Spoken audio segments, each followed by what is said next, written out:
I confessed to Felix with all my heartfelt sincerity. Yet he simply turned away and pulled the school beauty into his arms, kissing her. Come on, kiss. Kiss. Felix can finally get rid of that simp. Yeah, act like a simp long enough and you really become a dog. Amid everyone's laughter, I put away the carefully chosen gift and walked out of the court. They were all betting on when I would crawl back. Felix gave a careless snort. Within 3 days. Not even a day had passed before Felix, furious, cornered me at my door while holding a photo. Through gritted teeth he barked. You found a new guy this fast? Chasing 2 people at the same time? TCH. What if I told him that I was chasing 4 at the same time? Chapter 1. On the university basketball court. Felix lifted his eyes toward me. The coldness in them was almost tangible. Holding the gift tightly, I quickened my steps, ready to speak the speech I had rehearsed countless times in my head. Felix. Before my words were fully out, Felix let out a mocking laugh. He turned and pulled over Tina, the school beauty who had been eagerly handing him water, and kissed her right in front of everyone. The court erupted like a drop of water hitting a pot of boiling oil. Damn, Felix is wild. Yeah, show that simp who the real deal is. This is like a face-slapping drama, so satisfying. I've been annoyed by Adriana for ages, clinging to Felix every day, so annoying. A blush swept across Tina's face. She walked toward me, appearing flustered. I'm sorry. I didn't know how. A girl beside her interrupted. Tina, why are you apologizing? You and Felix like each other. Some simp has no right to say anything. Others chimed in mockingly. Exactly. And the simp is still standing right here. How shameless. I let out a self-deprecating laugh, put the gift away, and walked off the court. Behind me, I vaguely heard Felix's close friend. She's simped for you so long, and you really don't feel anything? Felix scoffed. Do you like her? Vale waved his hands quickly. I wouldn't dare like someone you've got your eyes on. Then he began rallying the others to place bets. Guess how long before Adriana comes crawling back this time? I bet a week. Are you crazy? Even simps have dignity. I bet 2 weeks. Hey, Felix, what do you think? Felix replied lazily. Within 3 days. Chapter 2. Back in the dorm. I carefully placed the gift I had planned to give Felix into the cabinet. A familiar electronic voice echoed in my mind. Why not just throw it away? My fingers tapped rapidly on the screen as I replied in my mind to System 646, if he doesn't want it. I can still give it to someone else. System 646 paused for a second before suddenly understanding. Recycling trash, only you would think of that. On my phone were my no. 2 Sugar Daddy Eric. No. 3 Santiago. And no. 4 Ryan. Being a simp is tough these days. Gifts you hand out have to be managed with precision. My phone chimed several times. Eric the big idiot said, "Get over here tonight." Santiago the pig brain said, "Still throwing a tantrum? I can't even call you out." After replying to them one by one, I collapsed onto the bed. The system began calculating data in the background. There's no more simp score to harvest from Felix. While scrolling through my phone, I casually blocked and deleted Felix. Perfect. One more wrapped up. Chapter 3. In my original world. I got so excited reading an erotic novel that I died from sudden cardiac arrest. While my soul was drifting, I was bound to a system called Simp Score Collector. Yes, that's 646. 646 said it had just been created, didn't have much energy, and could only bind to the nearest available host. The simp score I collected could revive me, and the scores I accumulated could also be exchanged for real money. So 3 years ago, I began working diligently as a full-time simp. And today, I finally graduated from Felix. Looking at the total simp score 646 converted for me over the years, I couldn't help laughing out loud. Being a simp really paid off. No stealing, no robbing, and I got rich overnight. He. 646 said. My energy is almost full too. Host, you really are fast. I made an okay gesture. A professional simp always works efficiently. Chapter 4. People began returning to the dorm one after another. Among them was the girl who had defended Tina on the court earlier. The moment she walked in, she started speaking in that passive-aggressive tone. Did you guys see it? The real deal is the real deal. So much better than some simp. Simping for years and still failed. Did you actually think Felix would ever like you? The other two girls seemed uncomfortable and gently whispered for Anna to stop talking. I chuckled, and seeing the pride on Anna's face, I immediately went off on her. Are you a widowed old lady from some village? Why are you so obsessed with watching drama and meddling in other people's business? If you've got that much free time, go stitch shoe soles at a factory. You look so brainless that even a dung beetle would roll you away. And defending Tina this hard, hoping to climb up the hierarchy in the future? Anna clearly hadn't expected the always timid me to talk back. She froze on the spot. A true simp always behaves politely in public. Just because I used to pretend to be cowardly doesn't mean I actually am. I'm naturally kind and don't like cursing people. Anyone who gets cursed by me is someone who deserves to be cursed. A crappy workday is annoying enough, yet there are always idiots adding to my workload. The two girls in the dorm turned away, holding back laughter after seeing Anna get shut down. This girl had always acted arrogant because Tina was the principal's daughter. Anna's face turned bright red, seemingly struck where it hurt. She began babbling. What nonsense are you talking about? Why would I steal Tina's boyfriend? I snorted. With that brain of yours, even a dung beetle would push you away. After saying that, I grabbed my gift and signaled to my roommates not to bother keeping the door unlocked for me. Anna's hateful voice sounded from behind me. Can't simp for Felix, so you're going to simp for someone else? A simp will always be a simp. There's no need to bother with an idiot like her.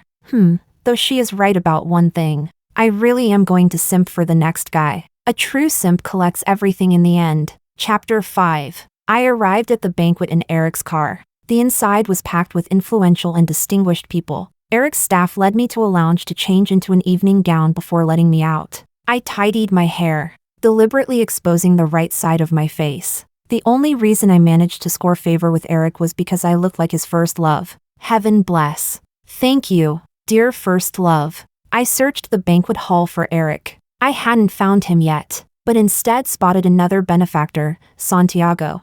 I quickly rushed into a crowded corner to hide myself. I was sweating like crazy. I almost forgot that Eric's family and Santiago's family were business archenemies. They appeared at every event together. Logically, a setting with sworn rivals should mean if you're here, I'm not. If I'm here, you're not. With constant fighting, but with my poor person mentality, I could never understand these rich people dynamics. Hiding was the safest choice. Santiago's gaze suddenly swept toward my direction.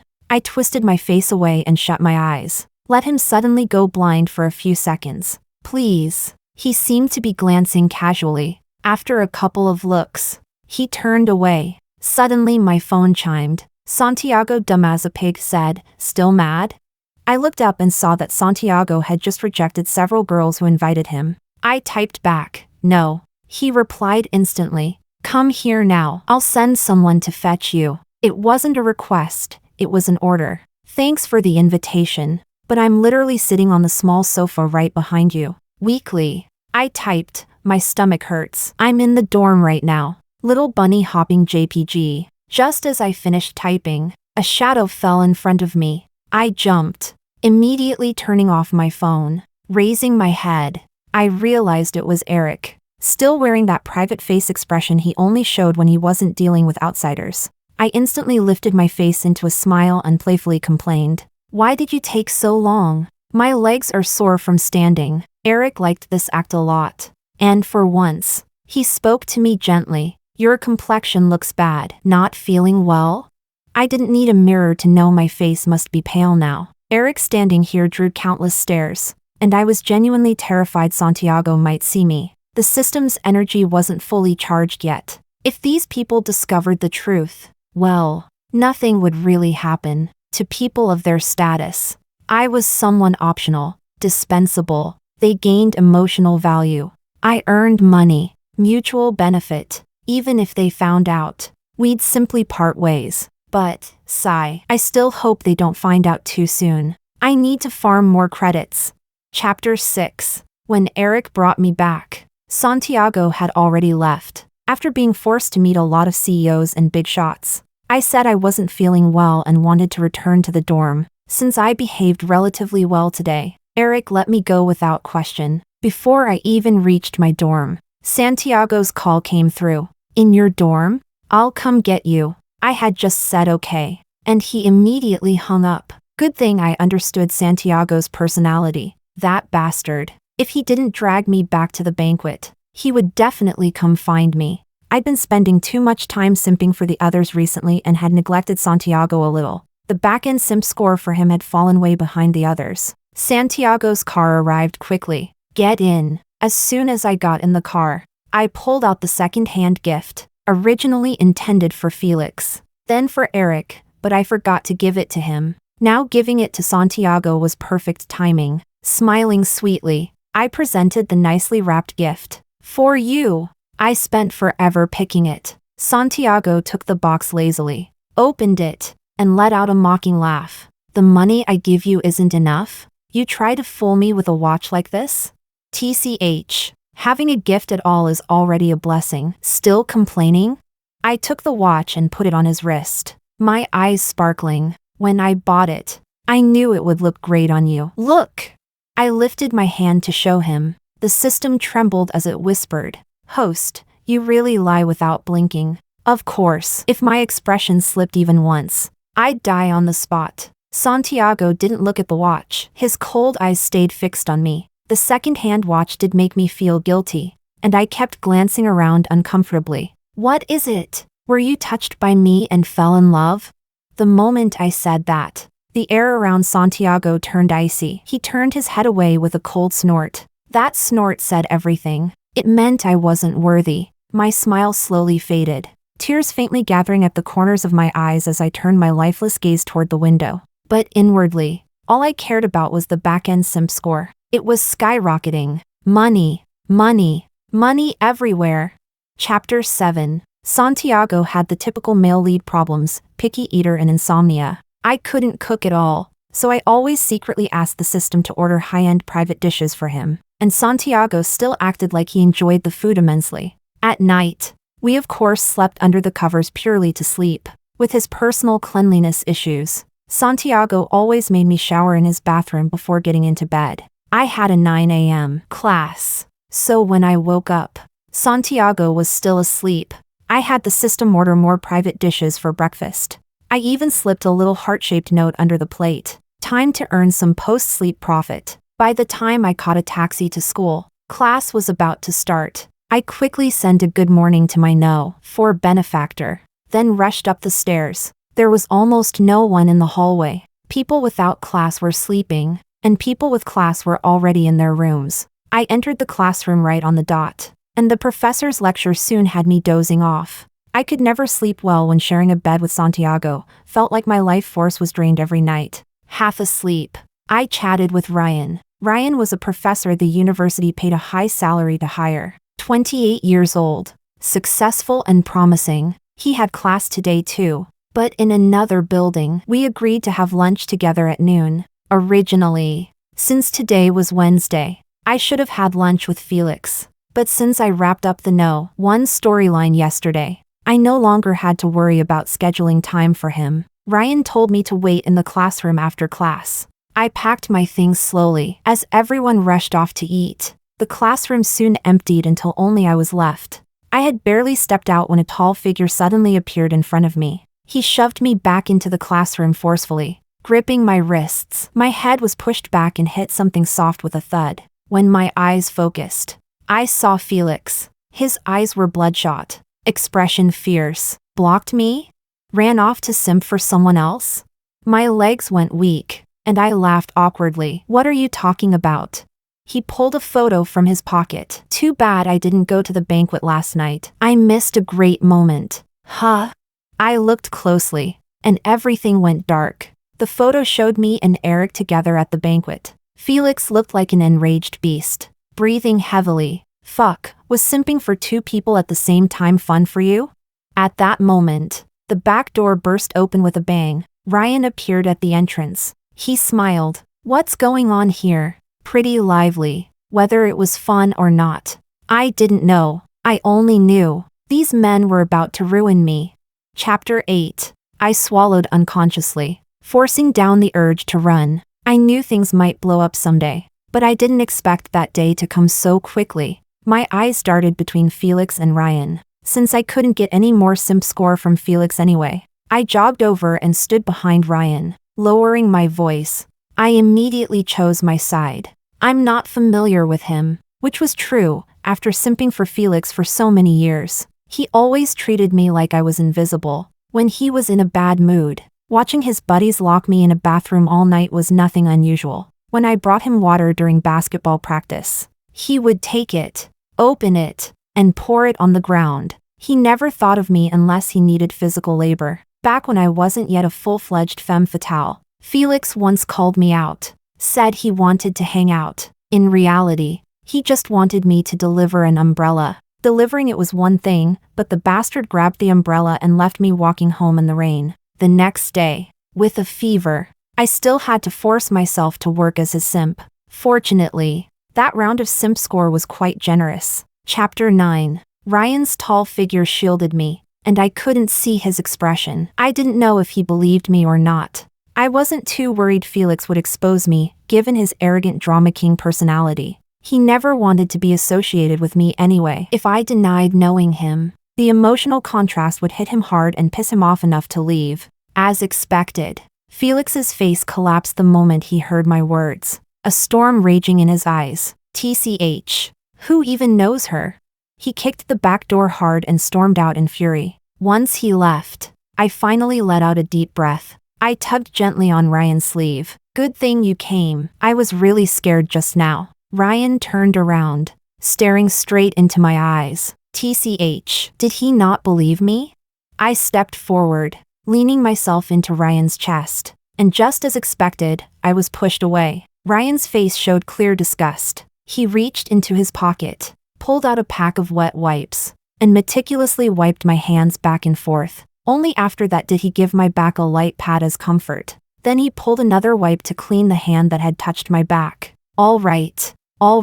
He didn't say anything, but I could still feel myself being insulted. Ryan had a severe dual personality. Right now, he was the restrained, disciplined version with a serious cleanliness obsession. But at night, he became someone else entirely. Dark, sharp, almost violent. One night after 8 o'clock, I was still at his apartment mooching off his air conditioning, and I witnessed his second personality firsthand. Honestly, not only did it scare the life out of me, even the system screamed in my head like crazy. Nighttime Ryan didn't have that damn cleanliness obsession anymore. He put my hand in his mouth. After satisfying himself, he pinned me down on the bed and hugged me tightly to sleep, purely sleep. The contrast was so overwhelming it kept my eyes wide open until midnight. I was terrified he'd suddenly go off the rails, but the whole night passed without incident. Since then, I never brought up that night to Ryan, and he seemed not to remember it either.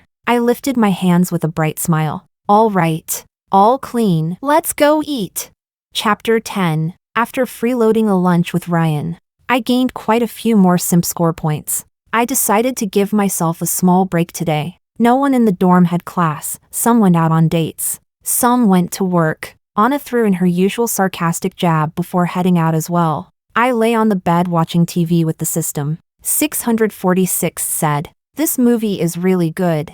I rolled over, unplugged the charger, and turned on Do Not Disturb mode. How good.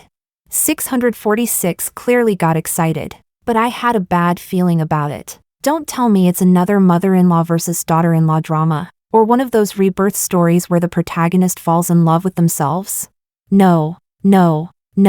The electronic voice of 646 suddenly deepened. This one has depth. I stared unblinking at the footage the system projected. Let me see how much depth it really has. The background music started, and a row of blue-white text appeared. Love and hatred in a sea of bitterness, from chaos to abandonment. Instantly, I became interested. Okay, now this I like. 640SIX's proud voice came through, right? I had barely watched half an episode when a loud knock came from outside the dorm. Did they forget their keys? I jumped out of bed and opened the door. Standing outside was Tina. I frowned. What is it? Tina slammed her shoulder into mine and headed straight for my bed. There was still the cup of water I had filled earlier, sitting on my desk. Tina grabbed it and dumped the water all over my bed. Huh? What a lunatic. I grabbed her hand, snatched the cup away, and poured the remaining water onto her face. If you're sick, get treated. Don't come here acting crazy. Tina glared at me through gritted teeth. Why don't you just go die? I laughed. What kind of line is that? I at least have to live long enough to see the day you stop spewing nonsense. Tina, furious, pointed at me. Felix was this close to agreeing to date me that day. Did you mess it up again? Now that is something you shouldn't say out loud. He kissed you and isn't taking responsibility? TSK, TSK, TSK. What a jerk. Honestly, you'd be better off liking me. Tina wiped the water from her face. For once, she didn't argue back. She quietly reddened around the eyes. What? I slowly turned around, and sure enough, Felix was standing behind her. Even though I was technically the one who made her cry, I had every reason to suspect the tears were fake. Felix looked at Tina. She shivered in silence, then lowered her head and ran out quickly. What just happened? I looked at the person who definitely shouldn't be here. You must have something important to say. Coming all the way up here and dodging the dorm supervisor. The comment seemed to hit a nerve. He couldn't help coughing twice. I came to find you. Of course I have something to say. Not to be rude, but every time you come find me, it's to mess with me. The air around Felix felt oddly tense. Why haven't you come looking for me lately? Why would I go look for you if I can't gain simp score from you? It's not like I'm an actual simp. I pulled out a chair and sat down, planning to clear this up quickly so I could go simp for someone else afterward. You already have a girlfriend. Why would I still chase after you? Felix stuttered, stepping closer. No, I didn't actually kiss her that day. He rarely explained anything, so he looked genuinely embarrassed. Oh, Felix clearly didn't expect such a flat reaction. He grew uneasy and began probing. That photo from that day, that wasn't you, right? And that man, I lifted a finger. That was me. You weren't mistaken. I almost laughed. I finally understood why I couldn't get any simp score from Felix. Because Felix had feelings for me. And for people in my line of work, collecting simp score, the worst scenario is when the target develops real feelings. Because then the system interprets it as mutual affection and stops giving points. I don't know if you and Tina are together. I don't want to know. Felix, I liked you for 3 years. I'm exhausted. I tried to fit into your circle, but they always looked down on me. Do you know why? Because you allowed it. Deep down, you think everything I do for you is just how it should be. Since I like you so much and can't leave you, you think you can treat me however you want, right? For the first time, Felix was speechless after being confronted by me. I was about to continue improvising when the dorm door was suddenly pushed open again. A tall figure stood framed by sunlight, his face obscured. Dust motes drifted in the air. A familiar voice suddenly called my name, Adriana. No emotion, no fluctuation. Oh no, this was the prelude to Eric being angry. I looked at Felix, who clearly understood everything now. Yeah, this situation was probably going to explode. Eric strode forward and pulled me into a possessive embrace. Felix reacted quickly too, grabbing my arm. Hello? This is a girls' dormitory. You guys are real freaks. Every single one of you. I raised a hand weakly. How about, you let me explain? Chapter 11. In the end, there was no explanation at all. I was forcefully dragged out of the dorm. When we reached the ground floor, the dorm supervisor auntie saw 2 tall, handsome men walking out and her eyes widened. Then she looked behind them and spotted me, and instantly understood everything. She even secretly gave me a thumbs up. Auntie, and oh, what are you imagining? Eric pulled me toward that understated Maybach, and Felix got into the car as well. Seeing this, Eric's voice turned icy. Get out. Felix didn't back down. Wherever my girlfriend is, that's where I am. Eric paused and looked at me, not a hint of a smile on his lips. Girlfriend? Oh no, I'm not taking the blame for that. I hurried to explain. I'm not his girlfriend. Seeing him now feels like seeing a walking disaster. Hearing himself compared to a plague. Felix finally lost patience. Say that again if you dare. I immediately ducked my head like a coward. Great. Both of them bullying me. A poor proletarian with nothing to my name. The quietness inside the car made me feel like I could already hear the sound of my head hitting the ground later. After switching my phone out of Do Not Disturb mode, I realized Eric had called me once and sent me a message. At the same time, I noticed something strange, being with these two together. I couldn't get any simp score at all. 2 big fat zeros sat in the system dashboard. I quickly tapped the system. System. What's going on? Why can't I get any points from Eric either? 646 ran a rapid diagnostic. I checked the back end, no issues. Unless... Eric too? Impossible. Eric has a first love in this world. When we reached the Villa district, I finally realized that bastard Felix lived here as well. He didn't put that in his profile description. Wasn't he supposed to be just a straight-A student with a school bully persona?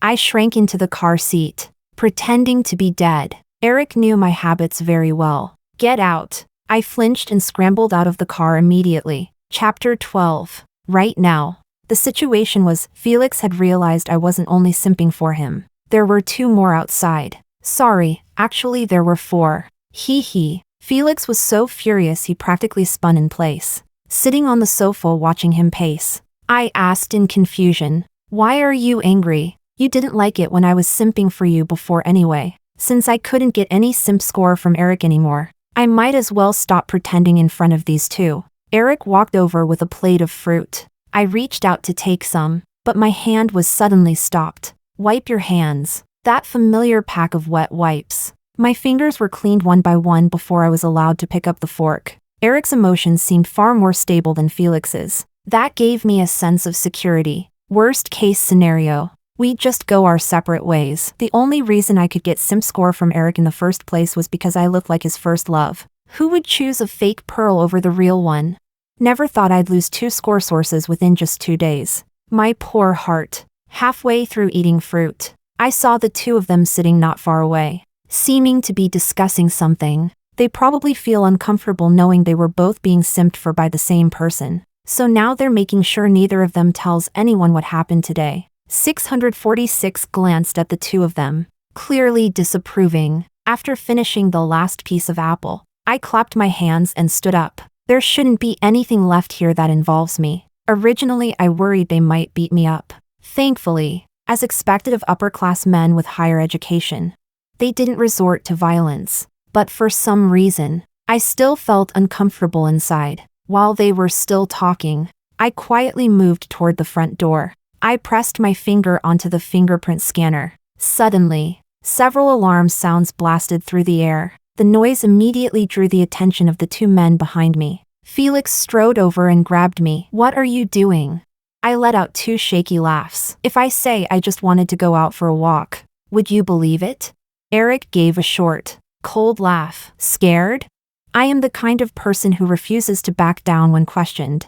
I straightened my back and looked up at Eric. Since everything's already been said, I'm going back to the dorm. I turned to leave. Eric's cold voice froze me in place. "Don't want your legs anymore?" Excuse me. Why did this suddenly turn into a crime documentary? Felix frowned in disapproval. "Why are you scaring her?" Eric walked toward me, casually brushing a strand of my hair with his fingers. "Some people only learn when they're scared." My breath hitched. The system screamed in my head. "Crap! Your simp score turned into villainy points." Huh? What the hell is that supposed to mean? I don't work overtime for other departments' tasks. Felix seemed to take Eric's words seriously. He nodded thoughtfully. "True, she's been so disobedient. Maybe there are others besides us?" Oh crap. No, this situation absolutely cannot blow up further. About that day, I jumped up and clapped my hand over Felix's mouth. That day I just wanted to ask the professor about a question.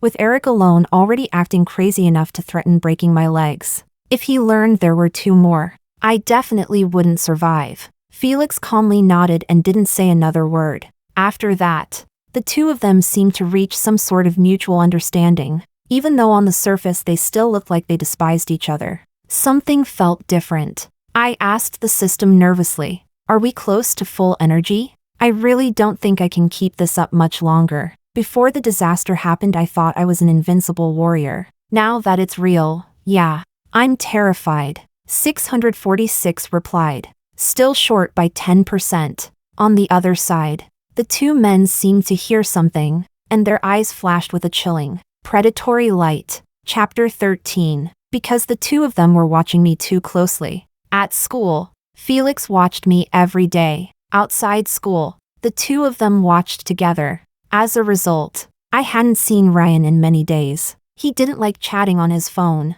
and who knows what happened to Santiago. He seemed very busy lately as well, disappearing after only a few exchanged messages. Putting my phone down in the restroom, I let out a long sigh. Can we even go back now? This situation was getting dangerously close to impossible to fix. 646 was still trying to cheer me on. Host. Hang in there. I honestly didn't expect Felix and Eric to become allies even in something like this. If there were even one more, this whole thing would collapse. I echoed weakly. Yeah, if there were even one more, everything would. Wait! I had a brilliant idea. Sharing was probably the last compromise they could tolerate. So what if another guy showed up now? As long as I broke the current pattern, I could hurry and finish filling the remaining 10%. Once the mission was complete, whatever happened afterward would have nothing to do with me. I'd eat myself straight out of this mess. My life these days felt like it was being monitored 24/7. Felix's friends almost thought he was possessed. Before, I was the one orbiting around him. Now, everywhere I went, he followed, and he even looked like he was enjoying it. Vale leaned over. Weren't you together with Tina? Aw, the fastest way to turn a proud man's face black. What crap are you saying? Tina and I are innocent. After speaking, he turned back to check my expression. Why look at me? Too lazy to bother reacting. I couldn't even earn points now, and somehow even ended up with a villainy gauge. That kind of thing wasn't something people in the Simp department were trained to handle. I took the cup of water Felix cautiously handed me and drank with a sigh of despair. When would this nightmare end? Chapter 14. As expected, once Santiago finished his work, he sent me a message. Where are you? What perfect timing, someone literally delivered me a pillow when I was sleepy. Eric left early to handle company matters. Felix was outside taking a call. The moment I saw the text, I dashed straight toward the campus gate. Santiago's car was already parked there. When he rolled down the window, I happily got in. After giving him a bear hug, I turned to fasten my seatbelt. That one hug made Santiago's originally expressionless face crack like dry earth. He took a deep breath, closed his eyes, and pulled out disinfectant spray, dousing himself, and then generously spraying me too. Watching my Simp score spike rapidly in the back end, I nearly burst into happy tears. You luck. In critical moments it really has to be you, my beloved germophobic baby. All the way there, I occasionally tugged his hand, touched his thigh, teased him bit by bit. The system progress dropped to only 5% left. After that, no matter what I did, the energy wouldn't increase, but the Simp score skyrocketed. Could it be that the system needed energy from different sons of fate? Before I could figure it out, Felix's call came in. Where are you? I said calmly. Are you my mom or my dad? Do I need to report my location to you? Honestly, I wasn't particularly afraid of Felix. The next second, Eric's voice, mixed with faint electronic distortion, entered my ear. Where? Not a question, a demand. Damn it! Why am I so useless? Why am I scared again?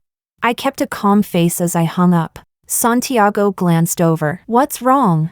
I shook my head. And then, as if preparing for death, I asked a perfectly ridiculous, clingy Simp kind of question. Santiago, can you never get married in the future? Such an outrageously clingy question, perfect. As expected, Santiago laughed, the smile never reaching his eyes. Why? Want me to marry you? I looked at him with genuine hope. He spoke, displeased. You can stay by my side, but you can't even keep your place straight?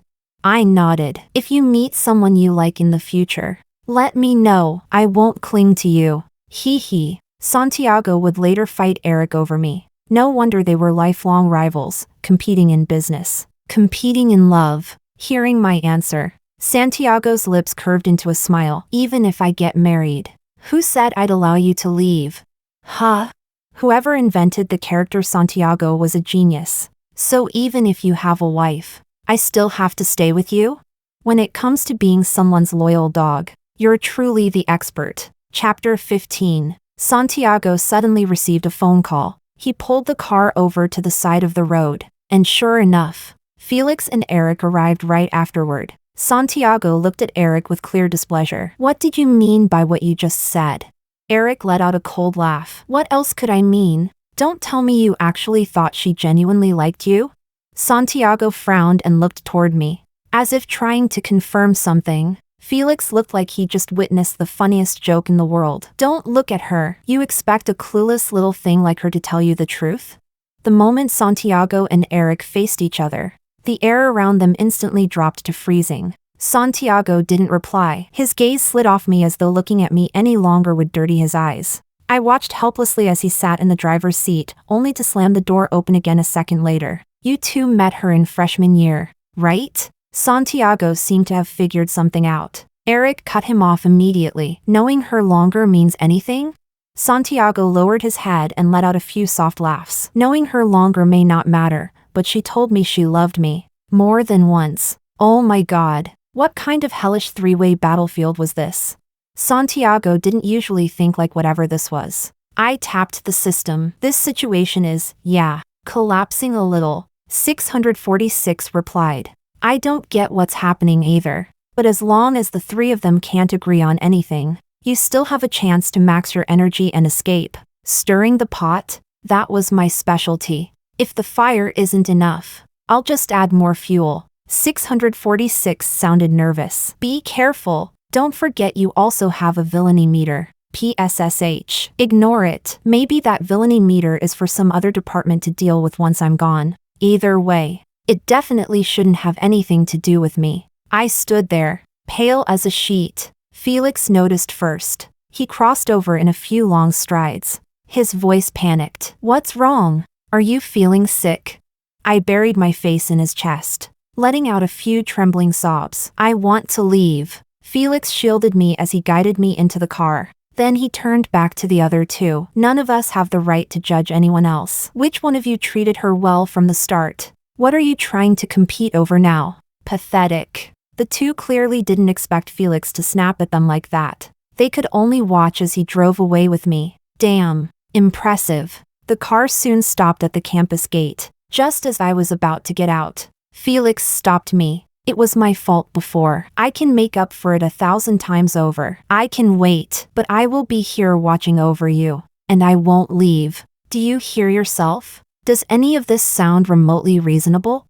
I kept my lips pressed together, refusing to look at Felix. He forcefully turned my shoulders. Look at me. All right. All right. My biological father. I'm looking. I will stare at you forever if that's what you want. I know I hurt you before. I'll change. While Felix was still speaking earnestly, my phone suddenly began to ring. Okay. I promise you. Felix's eyes lit up. You promised. You're not allowed to take it back. Go upstairs and rest. The other two won't bother you these next few days. Good job, brother. I was waiting for that line. He walked away, taking 3 reluctant glances back with every step. The moment he disappeared, I immediately returned Ryan's missed call. Everything depended on him now. My job required me to gain Simp score exclusively from the Sons of Fate within these small world missions. I had tried earning points from ordinary people before. Didn't work. Not even a single point. Merciful heavens.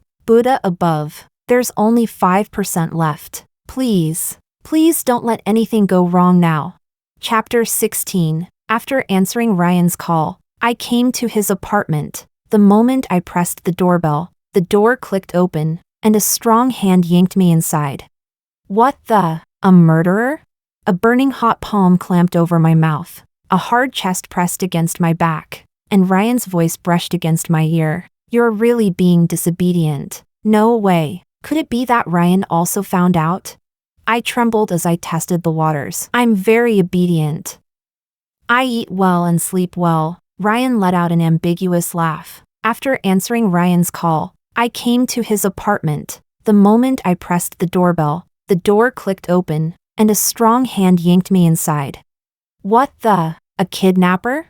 A burning hot palm clamped over my mouth, a hard chest pressed against my back, and Ryan's voice brushed against my ear. You're really being disobedient. No way. Could it be that Ryan also found out? I trembled as I tested the waters. I'm very obedient. I eat well and sleep well. Ryan let out an ambiguous laugh. System. Why does this Ryan feel different? The previous Ryan always had a sense of distance. Unlike the other three, he didn't treat me with intense emotions. But somehow there was always something indescribably off. There was only one explanation. Ryan had a second personality, a part of him completely different from the Ryan I knew. I clawed at his hand. I could barely breathe anymore. Ryan. He cut me off before I could finish. Shoo, don't talk. His scorching breath spread across my cheek. God, this was so creepy. Then the system's electronic voice sounded. Puzzled. Huh? You haven't even started yet. Why is my energy meter showing full? Heaven really leaves one path. Then what are we waiting for? Let's go! Exit the world now. My coins had already exploded to near maximum. These men were practically squeezed dry. There was no reason left for me to stay. The system backend suddenly beeped repeatedly. 646 said. What the? Exit request failed? But the energy is clearly full. Come on. Not at a time like this. While the system frantically checked for problems, I was barely managing to hold off Ryan's second personality. I pushed at him desperately. Calm down. Calm down. This dangerous unhinged persona was absolutely not something I wanted to handle right now. Before I could even shove him away, he pinned me onto the sofa. Don't run. I won't run. I won't run. Just calm down first. Why did Ryan's second personality appear before 8 o'clock today? How long would it last? And could this be related to why I couldn't exit the world? 646 said. The main system isn't responding. It's like it isn't receiving any of my messages at all. Don't do this. Now I'm starting to panic. Ryan's consciousness seemed unstable. While I was coaxing him, he suddenly tilted his head and fell asleep. I let out a huge sigh of relief. I sat up on the bed. This can't go on. System. Did you find anything? 646 looked miserable. I don't know either. This is the first time something like this has happened. I'm asking the seniors on the system forum now. Wow, there's even a forum. High tech. I collapsed back onto the bed. Well, it's come to this. Let's just sleep first. I peeled Ryan's hand off me. After a full day of mental gymnastics, I was exhausted. Chapter 17. The moment I opened my eyes the next morning, I sensed something was wrong. My hands couldn't move at all. Looking down, I saw a pair of leather handcuffs locked around my wrists, as if afraid I might struggle and rub my skin raw. The inner lining was padded with goose down. Ryan wasn't in the bed. I stared at the cuffs and asked the system, "Can you open these?" 646 answered confidently, "Of course I can." Good enough, as long as they can be opened. Ryan appeared at the door holding a bowl of something unknown. When he noticed I was awake, he walked toward me. Do you feel uncomfortable anywhere? Acting all proper and decent now. Huh, you're still Ryan's second personality, right? Ryan's hand, mid-scoop, froze. What personality? I let out a short, cold laugh. I don't know why you locked me up. You didn't seem to care much about me before. What are you trying to pull now? Ryan set the bowl aside and sighed. I know you're entangled with the others, but right now, you can only choose me. Funny. They all said that at some point. At this rate, why don't I just spend my entire life with all four of you? Ryan's expression returned to his original coldness. He placed the bowl down and left the room. 646's excited voice suddenly rang out. A senior replied to my message. What did they say? 646 said. They said the situation is rare, but not unheard of. It's happened before. As long as your energy bar is full and you encounter a moment where your life is in danger, I can force an exit from the world. I quickly asked. Then all the money I collected, is it still there? 646 answered firmly. It's all there. Then everything's fine. Right now I was locked here, so how exactly was I supposed to put myself in life-threatening danger? Just as I was contemplating how to create such a situation, one arrived on its own. From another perspective, lying in bed like this was pretty nice. Meals delivered to my mouth. Whatever I wanted to eat. It appeared. Games to play. The only downside was I couldn't go out. This was basically a shut-in's perfect trap. Once I exit the world, I'm retiring immediately. With all the coins I earned, I'll hire 10 male models. Chapter 18. On a certain morning during my days of eating, sleeping, and waiting for death, someone entered the apartment. The system told me it was one of Ryan's students. More importantly, this wasn't just any student. He was an obsessive fan of Ryan. Daniel chose the exact moment when Ryan was out, quietly unlocking the apartment door. Who knew where this kid got Ryan's fingerprint from? Watching through the system screen, I saw Daniel's level of familiarity. He must have come here many times, and Ryan never noticed even once. Daniel crept into the bedroom. The moment he opened the door, he came face to face with me. I rattled the handcuffs, awkwardly rolled to the side, and greeted him. Hi. Well, this was a bit awkward. Daniel froze in place, but only for a second. Then his expression twisted into anger. Who are you? Who allowed you to lie on his bed? Sir, do you not see the handcuffs? If I said Ryan locked me here, would you believe it? Daniel's face contorted. Ha! Impossible. Professor Ryan said he wouldn't like anyone. It must be you. You seduced him. It has to be. Daniel yanked me upward. The handcuff was attached to the headboard, and the chain length wasn't long. The moment he pulled, the cuffs tightened sharply. I swear my arms were about to snap. Damn that lunatic Ryan. Lunatic teacher. Lunatic student.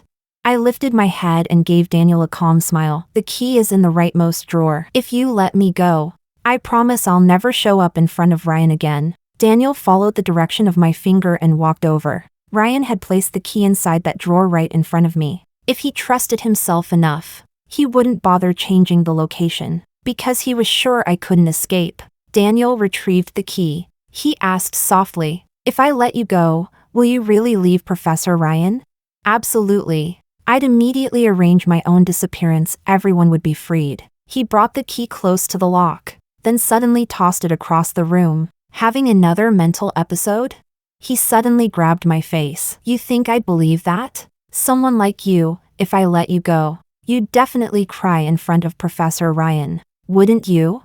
Daniel looked left, looked right, then let out a laugh. If you cry, Professor Ryan would be so sad. Brother, please, let's not make up entire fantasy scenarios on your own. He stood up abruptly, crying and laughing at the same time. Then he ran downstairs and came back up carrying something. I know. I can't let Professor Ryan get hurt, so I have to let you die. Oh, wonderful. A complete psycho. System. Can I exit the world before I'm burned to death? 646 replied. Theoretically no. I need a legitimate life-threatening trigger to initiate forced exit. Damn it!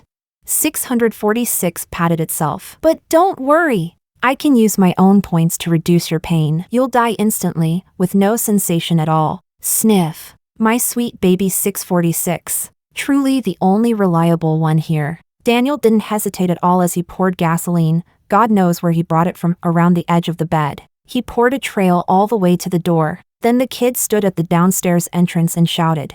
Bon voyage. Incredible. You didn't even spare your teacher's house. The moment the lighter hit the floor, flames rushed along the gasoline trail toward my bed. They ignited instantly. Thick black smoke rose from everywhere the flames touched. The system was already on standby. The moment the fire reached me, it would trigger forced death. The flames grew higher and higher. When I opened my eyes again, the fire had been extinguished. The nearby apartments weren't affected, but Ryan's home was completely destroyed beyond recognition. Ryan stood outside, still looking eerily calm. By the time Felix, Santiago, and Eric arrived, my corpse had already been carried away. Felix punched Ryan hard. Blood trickled from the corner of Ryan's mouth. Ryan didn't even look at him. Why did you lock her inside? She's dead. She's dead. Did you hear me? I floated in the air above them. Only when Ryan heard the word dead did he slowly regain focus. She's not dead. I poked 646, who was watching the scene with great interest. Come on, let's go home, 646 asked. You don't want to keep watching? I casually glanced down. I've watched this kind of thing for years. I'm sick of it. 646 transformed into a glowing little rabbit and circled me. Adriana, are you sure you don't feel reluctant to leave? I looked at it curiously. What dramas have you been watching lately?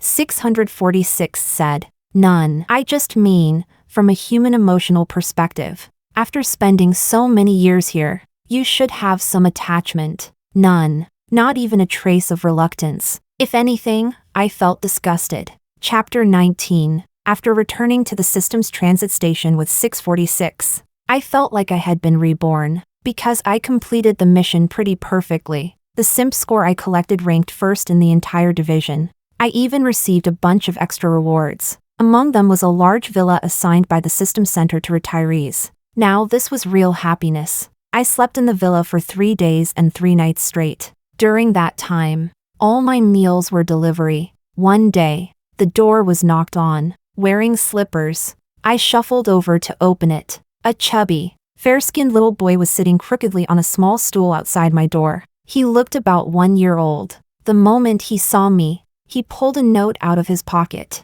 I took it. It was covered in messy scribbles. I leaned closer to read it. It said, Adriana, I'm 646. I've come to seek refuge with you. I scooped him up at once. What did you eat to get this heavy?